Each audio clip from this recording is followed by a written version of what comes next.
Want to organize your designs like a pro in Figma? Frames are one of the most important tools because they act as containers for your designs, helping you create layouts for websites, mobile apps, presentations, and much more.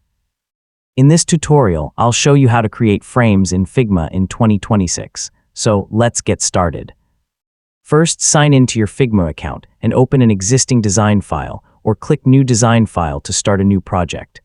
Frames can be added to both new and existing designs. Next, select the Frame tool from the toolbar, or press the keyboard shortcut F. You'll see a list of preset frame sizes for different devices and screen types. Figma includes presets for phones, tablets, desktops, social media posts, and more. Choose a preset size or click and drag anywhere on the canvas to create a custom frame. Your new frame will appear in the Layers panel and serve as the main container for your design. Using frames keeps your projects organized from the very beginning. Now customize your frame by renaming it, changing its size, adjusting the background color, or modifying its layout settings using the Properties panel. Take a moment to make the frame match your project's requirements. Start adding shapes, images, text, and other elements inside your frame.